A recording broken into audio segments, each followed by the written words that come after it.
ഇന്നത്തെ പ്രധാനപ്പെട്ട geo political developments നമ്മൾ നോക്കിക്കഴിഞ്ഞാൽ ഇറാൻ ഇന്ത്യയെ ക്ഷണിച്ചിരിക്കുകയാണ് മീഡിയേഷന് വേണ്ടിയിട്ട്. അതായത് അമേരിക്കയ്ക്കും ഇറാനും ഇടയിൽ നടക്കുന്ന ഈ യുദ്ധവുമായിട്ട് ബന്ധപ്പെട്ട് ഒരു സമാധാന ചർച്ച ഇല്ലെങ്കിൽ ഒരു നെക്സ്റ്റ് ലെവൽ മീഡിയേഷൻ എന്നുള്ള തരത്തിൽ ഇടപെടാൻ വേണ്ടിയിട്ട് ഇന്ത്യയെ ക്ഷണിച്ചിട്ടുണ്ട്. ഇന്ത്യക്കും ഇറാനും തമ്മിൽ നല്ല രീതിയിലുള്ള ബന്ധമുണ്ട്, ഇല്ലയെന്നില്ല. ആ ഒരു ബന്ധത്തിനെ മുതലാക്കിക്കൊണ്ട് ഇറാനും അമേരിക്കയ്ക്കും ഇടയിൽ പോയി ചാടാൻ ഇന്ത്യ തയ്യാറല്ല. ഇന്ത്യ അത് ഡിനൈ ചെയ്തിരിക്കുകയാണ്. എക്സ്റ്റേണൽ അഫയേഴ്സ് മിനിസ്റ്റർ ജയശങ്കർ വളരെ വ്യക്തമായിട്ട് പറഞ്ഞിട്ടുണ്ട്, പാകിസ്ഥാൻ്റെ പേരെടുത്ത് തന്നെ പറഞ്ഞിട്ടുണ്ട്, വി ആർ നോട്ട് പാകിസ്ഥാൻ. നമ്മൾ പാകിസ്ഥാനെ പോലെ ഇടയ്ക്ക് കയറി കളിക്കുന്ന ആൾക്കാരല്ല. പിന്നെ ഇന്ത്യ തീർച്ചയായിട്ടും ഈ വിഷയത്തിൽ ഇടപെടില്ല എന്നുള്ളത് വളരെ വ്യക്തമായിട്ട് പറഞ്ഞിട്ടുണ്ട്. എന്നാൽ മറ്റൊരു കാര്യം, ഇറാനിൽ നിന്നും LNG ഇന്ത്യ വാങ്ങിക്കുന്നുണ്ട്. അതിൻ്റെ പെർമിഷൻ ഓൾറെഡി കിട്ടിക്കഴിഞ്ഞു. ഇതിന് മുമ്പ് തന്നെ അറോറ മാംഗ്ലൂർ എന്ന് പറഞ്ഞ ഒരു ഷിപ്പുണ്ട് നമ്മുടെ കയ്യിൽ, ഒരു LNG കാരിയറാണ്. അപ്പോൾ ഈ LNG കാരിയറിനെ ഇതിനു മുമ്പ് അമേരിക്ക സാങ്ഷൻ ചെയ്ത് വെച്ചിരുന്നു. ഇപ്പോൾ സാങ്ഷൻസ് റിലീസ് ചെയ്ത സ്ഥിതിക്ക് ഇപ്പം ഈ അറോറ മാംഗ്ലൂർ എന്ന് പറഞ്ഞ ഈ LNG കാരിയർ ഇറാനിൽ നിന്നും LNG എടുത്ത് ഇന്ത്യയിലേക്ക് മടങ്ങുന്നുണ്ട്. ഇപ്പം നിലവിൽ ഇറാൻ തന്നെ ഇതിന് പ്രൊട്ടക്ഷൻ കൊടുക്കുന്നുണ്ട് സ്ട്രേറ്റ് ഓഫ് ഹോർമോസിൽ. പക്ഷെ അതേസമയം ഇറാനും അമേരിക്കയ്ക്കും ഇടയിൽ മീഡിയേഷൻ നടത്തുന്ന പാകിസ്ഥാന്റെ ഷിപ്പ് അവിടെ തടഞ്ഞു വയ്ക്കപ്പെട്ടിട്ടുണ്ട്. ഇത് രണ്ടും തമ്മിലുള്ള വ്യത്യാസം എന്താണെന്നുള്ളതാണ് മനസ്സിലാക്കേണ്ടത്. പാകിസ്ഥാൻ എന്തെല്ലാം കാര്യങ്ങൾ കാണിച്ചാലും പാകിസ്ഥാനെ എവിടെ നിർത്തണം എന്നുള്ളത് ഇറാന് വളരെ വ്യക്തമായിട്ട് അറിയാം. പാകിസ്ഥാൻ അമേരിക്കയോടൊപ്പം എത്തരത്തിലാണ് ചങ്ങാത്തം കൂടി നിൽക്കുന്നത്. അവർ വേണ്ടി വന്നാൽ അമേരിക്കയും ചതിക്കും, ചൈനയും ചതിക്കും, ഇറാനെയും ചതിക്കും. അപ്പോൾ അതുകൊണ്ട് തന്നെ വളരെ വ്യക്തമായിട്ട് ഇറാൻ അറിയാം. നെഗോസിയേഷനൊക്കെ ഒരു സൈഡിൽ നടന്നാലും മീഡിയേഷൻ ചർച്ചകൾക്ക് വേണ്ടിയിട്ട് ഒരു മീഡിയേറ്ററായിട്ട് അവതരിച്ചാലും പാകിസ്ഥാനെ മുഖവിലേക്ക് എടുക്കില്ല ഇറാൻ. അതാണ് ഇതിൽ നിന്ന് മനസ്സിലാക്കേണ്ടത്. തീർച്ചയായിട്ടും പാകിസ്ഥാന്റെ ഷിപ്പ് റിലീസ് ചെയ്യപ്പെടും, പക്ഷെ ഉടനെ ചെയ്യപ്പെടില്ല. അതിനു വേണ്ടിയിട്ട് ഒരു സ്പെഷ്യൽ ചർച്ച നടത്തേണ്ടതുണ്ട്.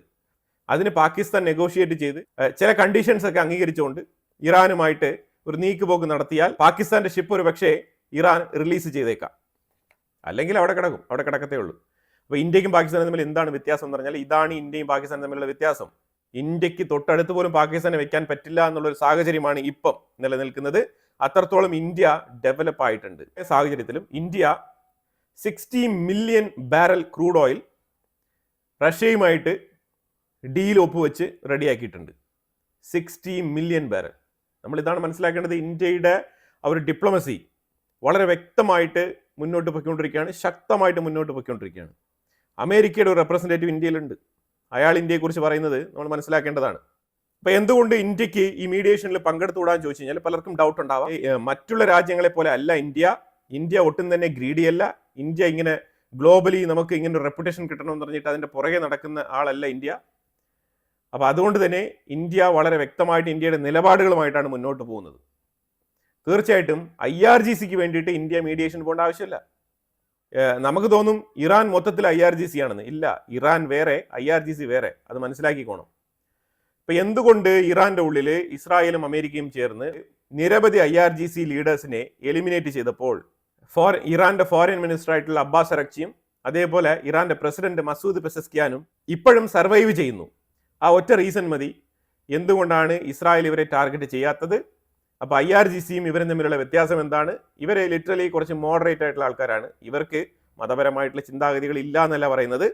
മസൂദ് പെസസ്കിയാനേക്കാളും കൂടുതൽ മത തീവ്രതയുള്ള ആളാണ് അബ്ബാസ് അറക്ചി. പക്ഷെ എന്നാലും ഗ്ലോബൽ കമ്മ്യൂണിക്കേഷൻ, ഇറാൻ്റെ ഒരു കമ്മ്യൂണിക്കേഷൻ ചാനലാണ് ഈ രണ്ട് വ്യക്തികളും. അപ്പോൾ അതുകൊണ്ടാണ് ഈ രണ്ട് വ്യക്തികളും സർവൈവ് ചെയ്ത് മുന്നോട്ട് പോകുന്നത്.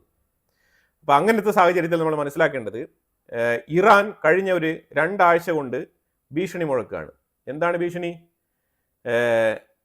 അമേരിക്കയുടെ അബ്രഹാം ലിങ്കൻ എൻ്റെ മിസൈൽ പരിധിയിൽ എത്തിക്കഴിഞ്ഞാൽ അതിനെ അറ്റാക്ക് ചെയ്യും, അതിനെ തകർക്കും എന്നാണ് പറഞ്ഞിരുന്നത് ഇറാന്റെ നേവൽ ചീഫ് കമാൻഡർ ആയിട്ടുള്ള അലി റൈസ ടങ്സിരി. ഇന്ന് അലി റൈസ ടങ്സിരി എവിടെയാണ്? ഇന്നലെ രാവിലെ നടത്തിയ ഓപ്പറേഷനിൽ Ali Reza Tangsiri eliminated by Israel. ഇതാണ് സംഭവിച്ചിരിക്കുന്നത്. അപ്പോൾ അതായത് ഇത് ജസ്റ്റ് നോർമലി നമ്മൾ നോക്കുന്നത് പോലെ ഒരു നോർമൽ എലിമിനേഷൻ അല്ല, ഇതൊരു മെസ്സേജാണ്. ഈ മെസ്സേജ് വളരെ ക്ലിയർ ആണ്. ഈ അമേരിക്കയുടെ അബ്രഹാം ലിങ്കൻ എന്ന് പറയുന്നത് അത് ജസ്റ്റ് ഒരു വാർഷിപ്പ് അല്ല. അത് ശരിക്കും അമേരിക്കയുടെ ഒരു വലിയ എയർബേസ് തന്നെയാണ്. അതായത് കടലിനുള്ളിൽ സഞ്ചരിക്കുന്ന ഒരു എയർബേസ്, വലിയൊരു ദ്വീപ്. അതാണ് മനസ്സിലാക്കേണ്ടത്. അത്തരത്തിൽ വേൾഡിൽ തന്നെ ടോപ്പ് ലെവലിലിരിക്കുന്ന നമ്പർ 1 എയർക്രാഫ്റ്റ് കരിയർ അമേരിക്കയുടെ ഒരു കമാൻഡ് യൂണിറ്റ് തന്നെയാണത്. ഫുൾ ഫ്ലെഡ്ജ്ഡ് ഓപ്പറേഷൻ കപ്പാസിറ്റി ഉള്ള ഒരു എയർ ബേസ്, അങ്ങനെ വേണം അതിനെ മനസ്സിലാക്കാൻ. അപ്പം അതിനെയൊക്കെ നിസ്സാരത്തിൽ ഞാനൊരു മിസൈൽ ഇട്ടങ്ങ് തട്ടിക്കളയും, മുക്കിക്കളയും എന്നൊക്കെ പറഞ്ഞു കഴിഞ്ഞാൽ അതൊക്കെ ഒരു ചാലഞ്ചിങ് സ്റ്റേറ്റ്മെന്റ് ആണ്. ആ ചാലഞ്ച് പരമാവധി അമേരിക്ക പലപ്പോഴും ഏറ്റെടുക്കാറില്ല. അത് അമേരിക്ക ഏറ്റെടുത്തോ ഇല്ലയോ എന്നുള്ളതൊക്കെ വേറെ കാര്യം. ഇസ്രായേൽ അത് കൃത്യമായിട്ട് നോട്ട് ചെയ്തു. അമേരിക്ക തന്നെയാണ് തീർച്ചയായിട്ടും ഇസ്രായേലിനെ വെച്ചിട്ട് ഈ വ്യക്തിയെ ടാർഗറ്റ് ചെയ്ത് എലിമിനേറ്റ് ചെയ്തിരിക്കുന്നത്. അപ്പം ഇതൊരു ക്ലിയർ കട്ട് മെസ്സേജ് ആണ്. ഇറാന്റെ ഉള്ളിൽ നിന്നും വെറുതെ ഇങ്ങനെ ഭീഷണി സ്വരങ്ങൾ ഉയർത്തിയിട്ട് കാര്യമില്ല. കാര്യപ്രാപ്തിയോടുകൂടി വിഷയം നടപ്പിലാക്കാൻ അറിഞ്ഞിരിക്കണം. അപ്പൊ എന്തായാലും അലിറേസ ടങ്സിരി ഇന്ന് ജീവിച്ചിരിപ്പില്ല. സെൻട്രൽ കമാൻഡ് യൂണിറ്റിന്റെ അഡ്മിറൽ ചീഫ് കമാൻഡർ പറഞ്ഞിരിക്കുകയാണ്, ബ്രാഡ് കൂപ്പർ. പുള്ളിക്കാരൻ പറഞ്ഞിരിക്കുന്നത് ഇറാന്റെ മിസൈൽ പ്രൊഡക്ഷൻ അതേപോലെ ഡ്രോൺ കപ്പാസിറ്റി 2/3 ആയിട്ട് കുറഞ്ഞിരിക്കുകയാണ്. അതായത് അമേരിക്കയും ഇസ്രായേലും കൂടി ചേർന്നിട്ട് ആ ഒരു കപ്പാസിറ്റി റെഡ്യൂസ് ചെയ്തിരിക്കുകയാണ്. അത്തരത്തിൽ ആക്രമണങ്ങൾ നടത്തിയിട്ടുണ്ട്. നിരവധി പുതിയ സ്ഥലങ്ങൾ കണ്ടെത്തി ആക്രമണങ്ങൾ തുടർന്നുകൊണ്ടിരിക്കുകയാണ് അമേരിക്കയും ഇസ്രായേലും. Is it your understanding that they'll convey their response to the 15-point plan today? And are you looking for anything in particular? We haven't gotten it yet. Look, we've got messages. We've had an exchange of messages and indications from the Iranian system, whatever's left of it, about a willingness to talk about certain things. We're waiting for further clarification about who is it that we will be talking to, what will we be talking about, and when will we be talking. I don't have any news for you on that yet. It could happen at any moment. It could happen today. It could happen tomorrow. We're not predicting it, and we're going to continue with our operation. America ഒരു പരിധി വരെ പുറകിലാണ്. പക്ഷേ ഇസ്രായേലാണ് തകൃതിയായിട്ടുള്ള ആക്രമണങ്ങൾ നടത്തിക്കൊണ്ടിരിക്കുന്നത്. Israel എന്തുകൊണ്ടാണ് ഈ ആക്രമണങ്ങൾ നടത്തുന്നത് ഇത്ര എഫക്റ്റീവായിട്ട് എന്ന് പറഞ്ഞു കഴിഞ്ഞാൽ അതിന് ഒരുപാട് ചരിത്ര പ്രാധാന്യമുള്ള ഒരുപാട് വിഷയങ്ങളുണ്ട്. അതെല്ലാം തന്നെ ഇതിനു മുമ്പുള്ള ഒരുപാട് വീഡിയോകളിൽ നമ്മൾ അതിനെക്കുറിച്ചുള്ള എപ്പിസോഡുകൾ 1 by 1 ആയിട്ട് തന്നെ ചെയ്തിട്ടുണ്ട്. തുടർച്ചയായിട്ട് കാണുന്നവർക്ക് മനസ്സിലാവും ഇസ്രായേലും ഇറാനും തമ്മിലുള്ള പ്രശ്നങ്ങളും കാര്യങ്ങളൊക്കെ. അപ്പോൾ അതുകൊണ്ട് ഞാൻ അതിവിടെ റിപ്പീറ്റ് ചെയ്യുന്നില്ല. പക്ഷേ ഇവിടെ ഒരു കാര്യം നമ്മൾ ശ്രദ്ധേയമായിട്ട് നോക്കിക്കഴിഞ്ഞാൽ ഇറാന്റെ പവർ എന്ന് പറയുന്നത് തന്നെ ഈ മിസൈലുകളായിരുന്നു. അതായത് യുദ്ധത്തിൽ ഡേ ടു ഡേ അവർക്ക് ഈ കൺവെൻഷണൽ വാറിൽ പിടിച്ചു നിൽക്കണം എന്നുണ്ടെങ്കിൽ അവരുടെ പവർ എന്ന് പറയുന്നത് മിസൈലുകളായിരുന്നു. മോഡേൺ ഡേയ്സിൽ ഡ്രോൺ ഇറങ്ങിയപ്പോൾ വളരെ ചീപ്പർ കോസ്റ്റിൽ അവർ ചൈനയുടെയും മറ്റു രാജ്യങ്ങളുടെയൊക്കെ സഹായത്തോടു കൂടി അവർ ഈ ഡ്രോൺ മാനുഫാക്ചറിങ് ചെയ്ത് ആ ഡ്രോൺ ആണ് ഏറ്റവും കൂടുതൽ എഫക്റ്റീവായിട്ട് അവർ ഉപയോഗിച്ചുകൊണ്ടിരുന്നത്. ഇത് രണ്ടും കഴിഞ്ഞാൽ ഇറാന് വലിയ രീതിയിലുള്ള ഡിഫൻസ് മെക്കാനിസം ഒന്നും ഇല്ല അവിടെ. ഈ സാഹചര്യത്തിൽ അവർ ദീർഘദൂരം സഞ്ചരിക്കുന്ന മിസൈലുകൾ, അതുപോലെ തന്നെ ഷോർട്ട് റേഞ്ച് മിസൈലുകൾ, ഇതേപോലെ മിസൈലുകൾ മാത്രമാണ് ഇവരുടെ ശേഖരത്തിലുള്ളത്. അതിലുപരിയായിട്ട് വേറെ ഒന്നും തന്നെ ഇല്ല. അതുകൊണ്ടാണ് ഇവർക്ക് ആണവായുധം വേണം എന്നുള്ള ആഗ്രഹം ഉണ്ടായിരുന്നത്. ആണവായുധം വേണം എന്നുള്ള ആഗ്രഹം ഇറാനുള്ള ആഗ്രഹമല്ല. ആണവായുധം വേണം എന്നുള്ള ആഗ്രഹം IRGCയുടേതാണ്. IRGCയുടെ കയ്യിൽ ആണവായുധം വരിക എന്ന് പറഞ്ഞാൽ അത് ഹമാസിന്റെ കയ്യിൽ ആണവായുധം വരുന്നതിന് തുല്യമാണ്. അത് ഹെസ്ബുള്ളയുടെ കയ്യിൽ ആണവായുധം വരുന്നതിന് തുല്യമാണ്. അത് ശരിക്കും പറഞ്ഞാൽ ഹൂത്തികളുടെ കയ്യിൽ ആണവായുധം വരുന്നതിന് തുല്യമാണ്. അപ്പൊ ഇത്തരത്തിൽ തീവ്രവാദികളുടെ കയ്യിൽ ആണവായുധം വരുന്നതിന് തുല്യമാണ് ഇറാന്റെ IRGCയുടെ കയ്യിൽ ആണവായുധം വന്നു കഴിഞ്ഞാൽ. അപ്പൊ ഇത് വരാൻ പാടില്ല എന്നുള്ളതാണ് ഇസ്രായേലിന്റെ തീരുമാനം. കാരണം അവര് ഡയറക്റ്റ് ആയിട്ട് ഇസ്രായേലിനെ ആയിരിക്കും എയിം ചെയ്യുന്നത്. അപ്പൊ അതുകൊണ്ടാണ് ആണവായുധം പാടില്ല എന്നുള്ള ശക്തമായ തീരുമാനത്തിൽ ഇസ്രായേലും അമേരിക്കയും ഉറച്ചു നിൽക്കുന്നത്. അതുകൊണ്ടാണ് ഇവരെ ന്യൂക്ലിയർ ഡീലിലേക്ക് വരൂ എന്ന് വിളിക്കുന്നത്. ഇറാൻ ഇത് പ്രതീക്ഷിച്ചിരുന്നു. ഇസ്രായേലിന്റെ ഒരു മിഡിൽ ഈസ്റ്റ് ഡോമിനേഷൻ പ്രതീക്ഷിച്ചിരുന്നു. ആ മിഡിൽ ഈസ്റ്റ് ഡോമിനേഷൻ എത്ര കാലം കൊണ്ട് വരും എന്നുള്ളതിനെ കുറിച്ച് അവർക്ക് യാതൊരു ധാരണയില്ലായിരുന്നു. പക്ഷേ ഈ ഒക്ടോബർ 7 ഹമാസിനെ വെച്ച് നടത്തിയ ഒരു ആക്രമണം, അതിനെ തുടർന്ന് ഇത്ര എഫക്റ്റീവായിട്ട് ഇസ്രായേൽ റെസ്പോണ്ട് ചെയ്ത് ഇത്ര ക്വിക്കായിട്ട് ഇറാനെതിരെ ഒരു യുദ്ധം പ്രഖ്യാപിച്ച് ഇത്തരത്തിൽ എത്തുമെന്നുള്ളത് ഇറാൻ പ്രതീക്ഷിച്ചില്ല. പക്ഷെ അവരിങ്ങനെ ഒരു ദിവസം സ്വപ്നം കണ്ടിരുന്നു. ഇസ്രായേലിനെ നേരിട്ട് അടിക്കാനുള്ള ഒരു ദിവസം കിട്ടുമെന്ന് അവർ കാത്തിരുന്നു. അതിനുവേണ്ടി തന്നെയാണ് അവർ മിസൈലുകൾ ഒരുക്കി വെച്ചിരുന്നത്. ഇപ്പൊ ഇറാനുമായിട്ട് നടന്നുകൊണ്ടിരിക്കുന്ന ഒരു യുദ്ധം സ്റ്റോപ്പ് ആകുന്നു വെച്ചു. ഇപ്പൊ സീസ് ഫയറോ, ഇപ്പൊ ട്രംപ് ആണെങ്കിൽ എപ്പോഴും ഒരു ഉരുണ്ടുകളിയാണ്. ഈ ഉരുണ്ടുകളി എന്തിനാണെന്ന് പറഞ്ഞാൽ വരാനിരിക്കുന്ന മിഡ് ടേം ഇലക്ഷനാണ് ട്രംപ് എയിം ചെയ്യുന്നത്. ട്രംപിന്റെ പാർട്ടിക്കുള്ളിൽ തന്നെ ട്രംപിന് പ്രഷറുണ്ട്. അപ്പൊ അതുകൊണ്ട് യുദ്ധം നിർത്താനും പറ്റുന്നില്ല, യുദ്ധം മുന്നോട്ട് കൊണ്ടുപോകാനും പറ്റുന്നില്ല എന്നുള്ള അവസ്ഥയാണ് ട്രംപിനുള്ളത്. പക്ഷേ ഇസ്രായേലിന് ആ കൺഫ്യൂഷൻ ഇല്ല. ഇസ്രായേൽ നടത്തിക്കൊണ്ടിരിക്കുന്നത് ഒരു സർജിക്കൽ സ്ട്രൈക്കാണ്. ഇസ്രായേൽ വെറുതെ ചുമ്മാ പോയി ഓരോ സ്ഥലങ്ങൾ നോക്കി അറ്റാക്ക് നടത്തുന്നതല്ല. ഇപ്പൊ ഇന്ന് തന്നെ നോക്കൂ, ഇഷ്ഫഹാനിൽ 2 സ്റ്റീൽ പ്ലാന്റുകൾ. ഈ സ്റ്റീൽ പ്ലാന്റുകൾ എന്ന് പറഞ്ഞാൽ മിസൈൽ നിർമ്മാണത്തിന് വേണ്ടിയിട്ട് അതിന്റെ സപ്പോർട്ടിംഗ് പ്രോഡക്ട്സ് നിർമ്മിക്കുന്ന സ്റ്റീൽ കമ്പനിയാണ്. ആ 2 കമ്പനികളെയാണ് ഇസ്രായേൽ ഇന്ന് അറ്റാക്ക് ചെയ്തത് ഇഷ്ഫഹാനിൽ. ഇതേപോലെ വിവിധ സ്ഥലങ്ങളിൽ ടാർഗറ്റ് ചെയ്ത് ഇത്തരം പ്രിസൈസ് അറ്റാക്കുകളാണ് നടത്തിക്കൊണ്ടിരിക്കുന്നത്.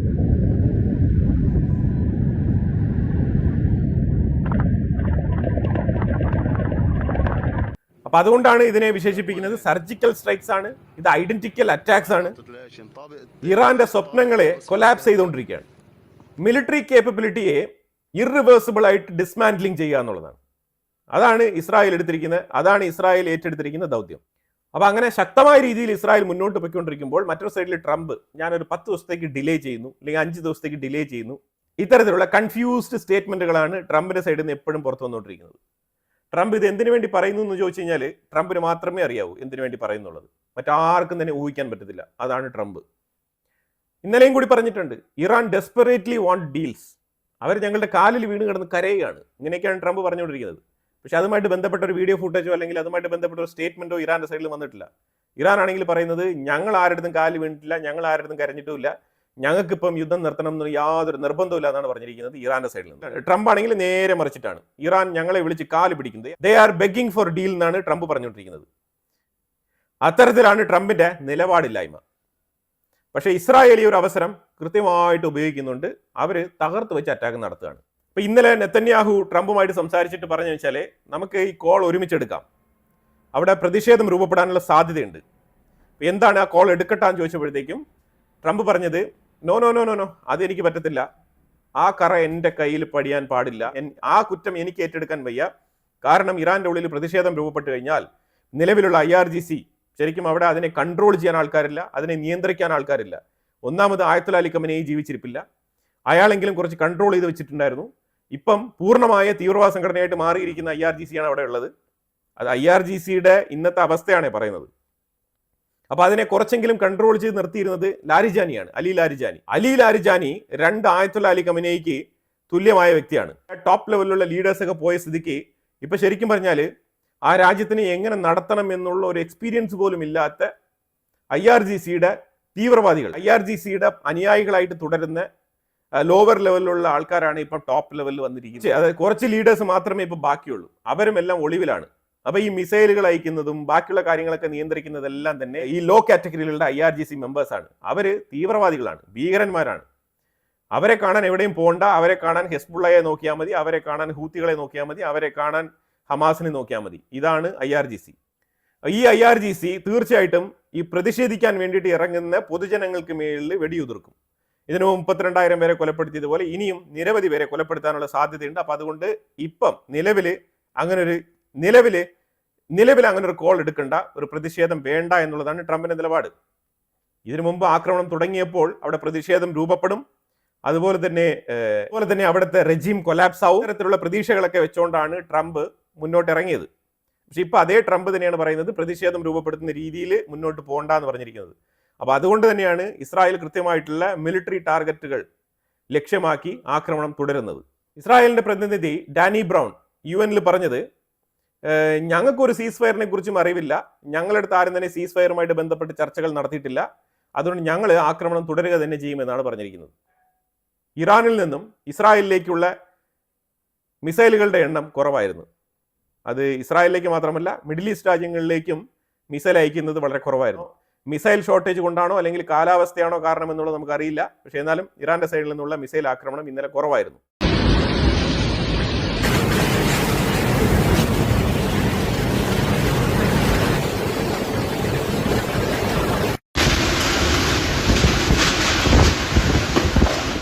ഈ തീവ്രവാദ ഗ്രൂപ്പായിട്ടുള്ള IRGC അതുകൊണ്ടാണ് ഇറാനിയൻ ജനങ്ങളെ കുറിച്ച് ഒരു കൺസേണും ഇല്ല. അവരെന്തോ ആയിക്കോട്ടെ, പക്ഷെ ഞങ്ങൾ അവസാനം വരെ ഇസ്രായേലിനെതിരെയുള്ള യുദ്ധം തുടരും എന്നാണ് IRGCയും പറഞ്ഞുകൊണ്ടിരിക്കുന്നത്.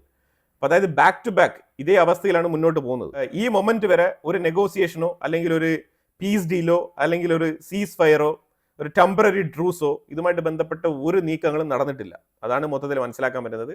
ട്രംപ് എന്തൊക്കെയോ ബ്ലഫ് ചെയ്യുന്നുണ്ട്, അത് മാത്രമാണ് നമുക്ക് അറിയാൻ കഴിയുന്നത്. കാരണം ട്രംപാണ് ഇടയ്ക്കിടയ്ക്ക് ഇങ്ങനെ ബ്ലഫിംഗ് ഡയലോഗ് സ്റ്റേറ്റ്മെന്റ്സ് ഒക്കെ പറഞ്ഞുകൊണ്ടിരിക്കുന്നത്. ഇറാന്റെ സൈഡിൽ നിന്ന് പോലും അത്തരത്തിലുള്ള ബ്ലഫിംഗ് സ്റ്റേറ്റ്മെന്റ്സ് വരുന്നില്ല. അവർ കട്ടയ്ക്ക് ഭീഷണിയാണ്, നിന്നെ അടിക്കും, നിന്റെ കപ്പൽ മുക്കും, നീ സ്ട്രേറ്റ് ഓഫ് ഹോർമോസിന്റെ അടുത്ത് വന്നു കഴിഞ്ഞാൽ നീ വിവരമറിയും എന്നൊക്കെയുള്ള ഭീഷണിയാണ് IRGCയുടെ സ്റ്റേറ്റ്മെന്റിൽ നമുക്ക് കാണാൻ കഴിയുന്നത്. അവിടെയും നമുക്ക് ബ്ലഫിംഗ് കാണാൻ പറ്റുന്നില്ല. അവരെ കൊണ്ട് അവർ പറയുന്ന കാര്യങ്ങൾ അച്ചീവ് ചെയ്യാൻ പറ്റുന്നുണ്ടോ ഇല്ലയോ എന്നുള്ളത് രണ്ടാമത്തെ കാര്യം. പക്ഷേ സ്റ്റേറ്റ്മെന്റിൽ അവരിപ്പോഴും ഉറച്ചു നിൽപ്പുണ്ട്. ഈ യുദ്ധത്തിന്റെ ഇടയിലും നേവിഗേറ്റിംഗ് ദ ബ്രിങ്ക് ഈ സ്റ്റേറ്റ്മെന്റ് പറഞ്ഞത് ഇന്ത്യയെക്കുറിച്ചാണ്. ഇന്ത്യയെക്കുറിച്ച് മീൻസ് ഇന്ത്യ ഈ യുദ്ധത്തിന്റെ ഇടയിലും അവർക്ക് വേണ്ട കാര്യങ്ങൾ കൃത്യമായിട്ട് സാധിച്ചെടുക്കുന്നുണ്ട്. അത് ഒരു രാജ്യത്തിന്റെ ഡിപ്ലോമാറ്റിക് സക്സസിനെയാണ് ചൂണ്ടിക്കാണിക്കുന്നത്. അത് America, Iran, Israel, west Asia മൊത്തത്തിൽ തന്നെ യുദ്ധം നടത്തിക്കൊണ്ടിരിക്കുമ്പോൾ ഇന്ത്യക്ക് വേണ്ട കാര്യങ്ങൾ അവർക്ക് വേണ്ട സ്ഥലങ്ങളിൽ നിന്ന് കൃത്യമായിട്ട് അവർ നേടിയെടുക്കുന്നുണ്ട്. ഇൻക്ലൂഡിങ് ഇറാനിൽ നിന്നും LNG കൊണ്ടുവരുന്നതായിക്കോട്ടെ, അതേപോലെ റഷ്യയിൽ നിന്നും ഓയിൽ വാങ്ങിക്കുന്നതായിക്കോട്ടെ, അതുപോലെ തന്നെ ഓയിൽ പർച്ചേസ് ഡൈവേഴ്സിഫൈ ചെയ്യുന്ന ആ സ്ട്രാറ്റജി ആയിക്കോട്ടെ, ഇതെല്ലാം തന്നെ ഇന്ത്യയിൽ നിന്നും ഒരുപാട് കാര്യങ്ങൾ പഠിക്കാനുണ്ട് എന്നാണ് നിലവിലെ ഇന്ത്യയെക്കുറിച്ച് മറ്റുള്ള രാജ്യങ്ങൾ വിലയിരുത്തുന്നത്, മറ്റുള്ള രാജ്യങ്ങളുടെ പ്രതിനിധികൾ വിലയിരുത്തുന്നത്. പാകിസ്ഥാൻ അഫ്ഗാനിസ്ഥാനും തമ്മിലുള്ള സീസ് ഫയർ ഡീൽ കൊലാപ്സ് ആയിരിക്കുകയാണ്. അവിടെ വീണ്ടും ടെൻഷൻ റൈസ്ഡ് ആവുന്നുണ്ട്. അല്ലാഹു അക്ബർ അല്ലാഹു അക്ബർ അല്ലാഹു അക്ബർ അല്ലാഹു അക്ബർ. അതുപോലെ തന്നെ ഉക്രൈനിലെ സെലൻസ്കി സൗദി അറേബ്യയിൽ എത്തിയിട്ടുണ്ട്. അതുകൊണ്ട് എല്ലാ ആക്രമണങ്ങളും, ഡ്രോൺ മുഖേന വരുന്ന എല്ലാ ആക്രമണങ്ങളെയും ഞങ്ങൾ ചേർത്ത് തോൽപ്പിക്കും, സൗദി അറേബ്യയ്ക്ക് പൂർണ്ണ സപ്പോർട്ട്, പിന്തുണ എന്നൊക്കെ പറഞ്ഞുകൊണ്ട് സെലൻസ്കി സൗദി അറേബ്യയിൽ എത്തിയിട്ടുണ്ട്. പക്ഷെ അതേസമയം റഷ്യ കനത്ത ആക്രമണങ്ങൾ ഉക്രൈൻ്റെ മേളിൽ അഴിച്ചുവിടുന്നുണ്ട്. അതിന് കാരണം വേറെ ഒന്ന്, റഷ്യയുടെ ഏറ്റവും വലിയൊരു ഓയിൽ റിഫൈനറി ഉക്രൈൻ കഴിഞ്ഞ 3 ദിവസങ്ങൾക്ക് മുമ്പ് ആക്രമണം നടത്തി. അത് 2-3 ദിവസമായിട്ട് നിന്ന് കത്തുകയായിരുന്നു. അതാണ് അവസ്ഥ. റഷ്യക്ക് വലിയ ലോസാണ്, വലിയ നഷ്ടം എന്ന് പറഞ്ഞാൽ ഏതാണ്ട് ഒരു 50% പ്രൊഡക്ഷൻ ലോസ്, അത്തരത്തിലാണ് വാർത്തകൾ പുറത്തു വരുന്നത്.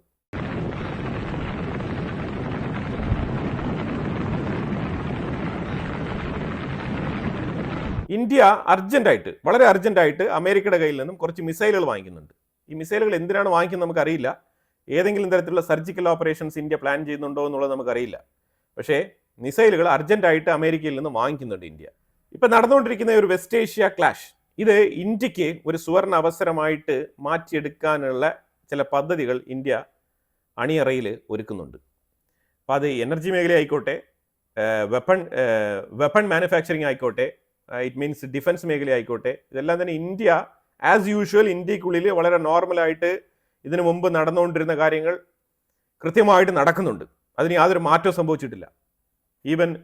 ഈവൻ യൂറോപ്യൻ യൂണിയനുമായിട്ട് ബന്ധപ്പെട്ട കരാറുകളായിക്കോട്ടെ, അതുപോലെ ഇന്ത്യ മിഡിൽ ഈസ്റ്റ് രാജ്യങ്ങളുമായിട്ട് ഒപ്പുവെച്ച കരാറുകളായിക്കോട്ടെ, അതുപോലെ India Canada relationship, India Australia relationship, India Japan relationship, India Asian സൈഡിൽ ടോട്ടലി, അതുപോലെ ചൈനയുടെ റിലേഷൻഷിപ്പ് ഇന്ത്യ മെച്ചപ്പെടുത്തിയിട്ടുണ്ട്.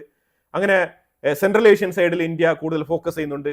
അപ്പോൾ ഇത്തരത്തിൽ ഇന്ത്യയുടെ ഫോറിൻ പോളിസി, അതേപോലെ ഡിപ്ലോമസി വളരെ വ്യക്തമായിട്ട് കൃത്യമായിട്ട് നമ്മൾ ഇതിനു മുമ്പ് എന്താണോ ചെയ്തുകൊണ്ടിരുന്നത് ആ സെയിം ലൈനിൽ മുന്നോട്ട് പോയിക്കൊണ്ടിരിക്കുകയാണ്, ശക്തമായി മുന്നോട്ട് പോയിക്കൊണ്ടിരിക്കുകയാണ്. അപ്പോൾ ഇത് ശരിക്കും പറഞ്ഞാൽ 2030 തന്നെ ഇന്ത്യ പ്രതീക്ഷിച്ചതിലും വേഗത്തിൽ ഇന്ത്യയുടെ എക്കോണമി മുന്നോട്ട് പോകും എന്നാണ് മനസ്സിലാക്കാൻ പറ്റുന്നത്. കാരണം ഇന്ത്യയുടെ ഒരു പൊസിഷൻ, നിലപാടെന്ന് പറഞ്ഞാൽ അനാവശ്യമായിട്ടുള്ള കാര്യങ്ങളിലേക്ക് പോയി ഇടപെടാതിരിക്കുക, യുദ്ധത്തിൽ പോയി തലവെച്ച് കൊടുക്കാതിരിക്കുക, മാക്സിമം പീസ്ഫുൾ ആയിട്ട് കാര്യങ്ങൾ നടപ്പിലാക്കുക, ഇതൊക്കെ ഒരു ഡെവലപ്പിംഗ് രാജ്യത്തിന് വളരെ വളരെ ഇമ്പോർട്ടൻ്റ് ആണ്. അപ്പോൾ ഇന്ത്യ ഒരു റൈറ്റ് പാത്തിലൂടെ തന്നെയാണ് സഞ്ചരിക്കുന്നത് എന്ന് നമുക്ക് നിസ്സംശയം പറയാൻ കഴിയും. But definitely India will be lifted up, പ്രത്യേകിച്ച് Indian economy will be lifted up before 2030. അത് 100% ഉറപ്പുള്ള കാര്യമാണ്. ഇതിനെക്കുറിച്ചുള്ള അഭിപ്രായങ്ങൾ കമന്റ് ബോക്സിൽ രേഖപ്പെടുത്തുക. കൂടുതൽ വാർത്തകളുമായിട്ട് അടുത്ത വീഡിയോയിൽ വരാം. Thank you so much.